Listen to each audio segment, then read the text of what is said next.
नमस्कार दोस्तों।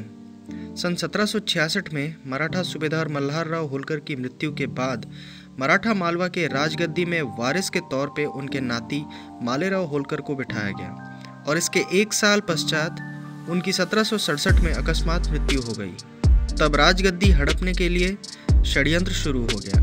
होलकर राज्य के एक पुराने प्रमुख गंगाधर यशवंतराव चंद्रचूड़ ने तत्काल मराठा पेशवा माधवराव के चाचा रघुनाथराव भट्ट बाख्या राघोबा को चिट्ठी में सूचित किया कि यहाँ एक अबला नारी इतने बड़े राज्य का राजकाज कैसे संभालेगी। होलकर राज्य अभी स्वामी विहीन है, अतः आप ही आकर इस राज्य को ग्रहण कर लें।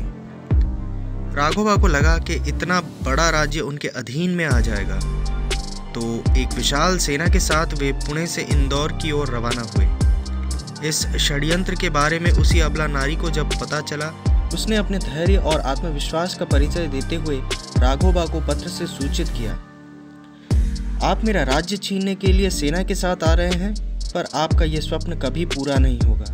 मैं स्वयं तलवार लेकर रणक्षेत्र में उतरूंगी और आपका सामना करूंगी। इस प्रयास में मेरी हार हो गई तो कोई कुछ नहीं बोलेगा, लेकिन अगर आपकी हार हो गई तो आप एक नारी से पराजित होने के बाद कहीं मुंह दिखाने लायक नहीं रहोगे।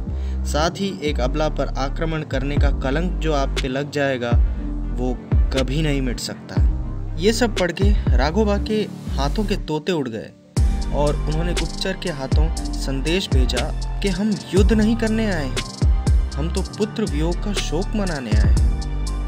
ये अदम्य साहस और शौर्य से भरपूर अबला थी मालवा प्रांत व इंदौर की महारानी राजमाता अहिल्याबाई होलकर।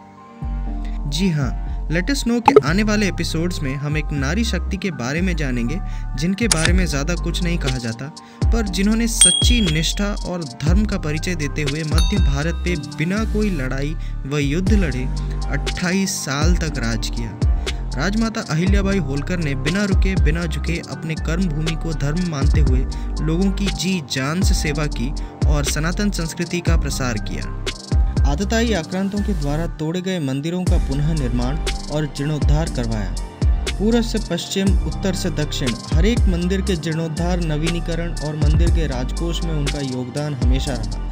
राजमाता अहिल्याबाई एक न्यायप्रिय शासक थी जो हमेशा धैर्यपूर्वक निष्पक्ष न्याय करती थी और कोई भी फैसला सुनाते समय उनके हाथ में महादेव का शिवलिंग हुआ करता था। तो चलिए दोस्तों, आने वाले एपिसोड्स में हम जानते हैं धैर्य की प्रतिमा पुण्य श्लोक राजमाता देवी अहिल्याबाई होलकर की जीवनी के बारे में।